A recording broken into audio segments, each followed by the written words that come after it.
సంగారెడ్డి జిల్లా పటాన్చెరు నియోజకవర్గం భారత జాగృతి అధ్యక్షురాలు బీఆర్ఎస్ పార్టీ ఎమ్మెల్సీ శ్రీమతి కల్వకుంట్ల కవిత అక్రమ అరెస్టును నిరసిస్తూ కేంద్రంలోని బీజేపీ ప్రభుత్వ పక్షపాత వైఖరిని ఖండిస్తూ బీఆర్ఎస్ పార్టీ అధ్యక్షులు కల్వకుంట్ల చంద్రశేఖర్ రావు పిలుపు మేరకు పటాన్చెరు శాసనసభ్యులు శ్రీ గూడెం మహిపాల్ రెడ్డి ఆదేశాల మేరకు బీఆర్ఎస్ పార్టీ పటాన్చెరు నియోజకవర్గ కమిటీ ఆధ్వర్యంలో పటాన్చెరు పట్టణంలోని అంబేద్కర్ చౌరస్తాలో జాతీయ రహదారిపై పార్టీ శ్రేణులు నిరసన కార్యక్రమం నిర్వహించాయి. ఐటీ, ఈడీ, సిబిఐ లాంటి కేంద్ర ప్రభుత్వ సంస్థలను, ప్రతిపక్ష పార్టీలను అణిచివేసేందుకు కేంద్రంలోని మోడీ ప్రభుత్వం ప్రయత్నం చేస్తోందని వారు విమర్శించారు. అక్రమ కేసులను ఎత్తివేసేంత వరకు బీఆర్ఎస్ పార్టీ ఆధ్వర్యంలో ప్రజాక్షేత్రంలో పోరాటం కొనసాగిస్తామని వారు తెలిపారు. హాజరైన నియోజకవర్గం ప్రజాప్రతినిధులు, బీఆర్ఎస్ పార్టీ నాయకులు, కార్యకర్తలు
పచ్చిపట్ల పార్టీలను మేము ఇంతవరకు తెగించిన పాపన్న పోలేదు.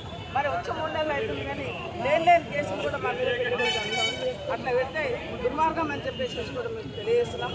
మరి ఏదైతే నేను కవితను తొందరగా విడుదల చేయాలని చెప్పేసి ప్రభుత్వాన్ని కోరుతాం.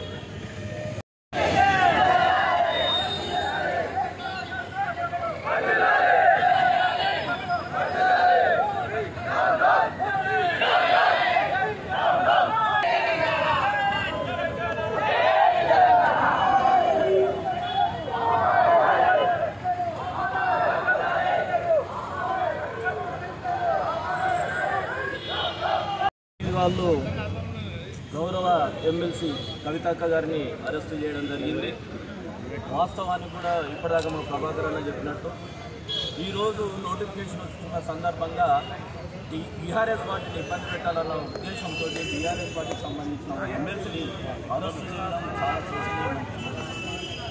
వాస్తవంగా కూడా మోడీ ప్రభుత్వ పాలన ఎట్లుందంటే అక్కడ రైతులకు వ్యతిరేకంగా, ఇక్కడ ఏ పార్టీ అయితే తనకు వ్యతిరేకంగా ఉండి గట్టిగా ఉద్యమాలు చేస్తున్నదో అలాంటి పార్టీలను నాశనం లేకుండా చేయాలన్న ఉద్దేశం మోడీ గారికి ఉండొచ్చు. కానీ తెలంగాణ తెచ్చిన ఉద్యమ పార్టీ ఎప్పుడు కూడా కలలు కనొద్దు. మీరు బీఆర్ఎస్ పార్టీని అణచివేస్తామనేది కలలు కనొద్దు. ఎందుకంటే ఎవ్వరూ లేనప్పుడే తెలంగాణ సాధించిన ఘనత కల్వకుంట్ల చంద్రశేఖర్ రావు గారిది. 10 సంవత్సరాలు పాలన చేసినాం, బ్రహ్మాండమైన పాలన చేసినాం, ప్రజలకు అనుకూలంగా పాలన చేసినాం, ప్రజా సంక్షేమ పథకాలు తీసుకొచ్చిన పార్టీ మాది. మీరు టీఆర్ఎస్ పార్టీని లేకుండా చేస్తామనేది కలలు కనొద్దని మీ అందరికీ తెలియజేస్తున్నాను. అదేవిధంగా కాంగ్రెస్ పార్టీ, బీజేపీ రెండు కూడా పొత్తు జరిగినాయి. ఎందుకంటే స్థానికంగా కూడా మేము చూస్తున్నాం, పిఎస్కు పోలీస్ స్టేషన్కు స్థానికంగా ఉన్న మేము నాయకుల ఏదన్నా ఇష్యూ మీద ఫోన్ చేస్తే ఫోన్ కూడా లేపడం లేదు. అక్కడ ఎస్ఐ కానీ ఇక్కడ డిఎస్పీ కానీ వీళ్ళు ఫోన్ కూడా లేపట్లేదు. కాంగ్రెస్ పార్టీకి తెలంగాణలో ఉన్నటువంటి పోలీస్ స్టేషన్లు ఒక గెస్ట్ హౌస్ లాగా అయిపోయినాయి. అలాంటి పరిస్థితి ఈరోజు కాంగ్రెస్ పార్టీ తీసుకొచ్చింది. మీరు వింటున్నారు కదా, నిన్ననే కాటా శ్రీనివాస్ గౌడ్ కూడా మాట్లాడింది, కేసులు పెడతాం, ఇబ్బంది పెడతాం అని చెప్పేసి. ఏ అధికారం లేదు కాటా శ్రీనివాస్కు కేసులు పెడతాం, ఇబ్బందులు పెడతామని చెప్పేసి లేనిపోని అక్రమ కేసులు పెడుతూ భయభ్రాంతులకు తీసుకొచ్చే ప్రయత్నం చేస్తున్నారు. ఎప్పుడు కూడా జరగదు.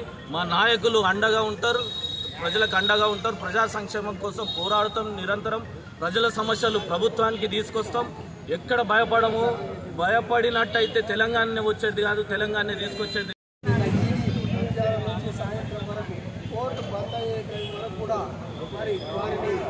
చంపేస్తామని చెప్పొచ్చి మరి అరెస్ట్ చేసుకొని మరి ఢిల్లీ తీసుకుని ఇదంతా కూడా మరి రాబోయే ఎలక్షన్ని దృష్టిలో పెట్టుకొని 4 సంవత్సరాల నుంచి ఈ కేసు నడుస్తుంటే ఒక్క రోజున అరెస్ట్ చేసి మరి కవిత గారిని ఢిల్లీ తీసుకుపోయి రేపు పొద్దున మళ్ళీ కోర్టు ఉండని టైంలో అది కూడా ఫ్రైడే రోజు వచ్చి అరెస్ట్ చేయడం అనేది మేమందరం బీఆర్ఎస్ పార్టీ తరఫు నుంచి మా నాయకులందరం కూడా ఖండిస్తున్నాం.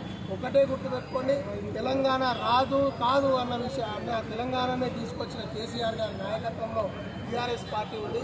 కవిత గారిని అరెస్ట్ చేసినంత మాత్రాన బీఆర్ఎస్ పార్టీ కానీ కేసీఆర్ గారు కానీ వీక్ అవుతారు, రేపు పొద్దున పార్లమెంట్ ఎలక్షన్స్లో మాకు లబ్ధి చెందుతుందన్న ఆలోచనతో ఇవాళ బీజేపీ పార్టీ కానీ కాంగ్రెస్ పార్టీ కానీ ఆలోచిస్తుండొచ్చు. దానికి రెట్టింపు ఉత్సాహంతో ఉత్తేజంతో పనిచేసి రేపు పొద్దున పార్లమెంట్ ఎలక్షన్స్లో తప్పకుండా టీఆర్ఎస్ పార్టీ విజయ బావుట ఎగరేస్తుందని చెప్పి తెలియజేసుకుంటూ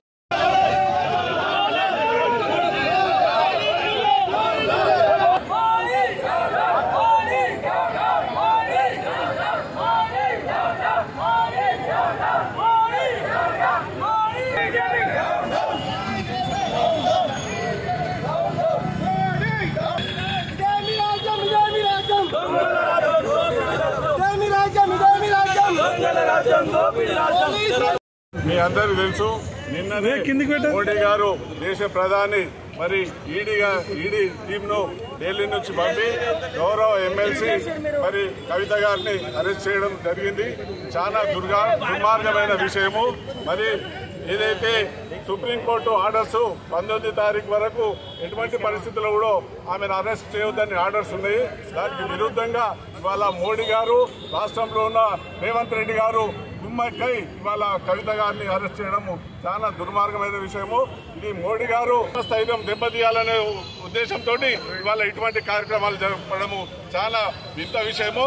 ముఖ్యంగా ఇవాళ ఏదైతే మరి నోటిఫికేషన్ ఇవాళ వస్తున్నదో మరి కేసీఆర్ను మరి అదేవిధంగా టీఆర్ఎస్ కార్యకర్తలను ఆత్మస్థైర్యం దెబ్బతీయడానికి ఈ విధంగా మోడీ గారు ఇక్కడ ఉన్న రాష్ట్ర ప్రభుత్వము గుమ్మక్కై ఇటువంటి కార్యక్రమాలు చేపట్టడం జరిగింది. మీరు ఎంత అణిచివేయాలని అనుకుంటారో అంత ఉప్పెనలాగా ఇవాళ టీఆర్ఎస్ కార్యకర్తలు మరి ఏదైతే 17 సీట్లు ఉన్నాయో 17 సీట్లకు కూడా గెలవడానికి ప్రయత్నం చేస్తారో. మోడీ గారు మీరు దయచేసి ఆలోచన చేయండి. మీరు 2 సార్లు ప్రైమ్ మినిస్టర్ అయ్యారు. ఇటువంటి కార్యక్రమాలు చేయడం తప్పు. ప్రపంచంలో నేను నంబర్ 1 ప్రైమ్ మినిస్టర్ అంటున్నావు, కానీ ఇది నంబర్ 1 దుర్మార్గమైన చర్యగా నువ్వు నిలుస్తున్నావు. దయచేసి ఇటువంటి కార్యక్రమాలు మానుకొని మరి ఏదైతే ఎమ్మెల్సీ గారిని నేను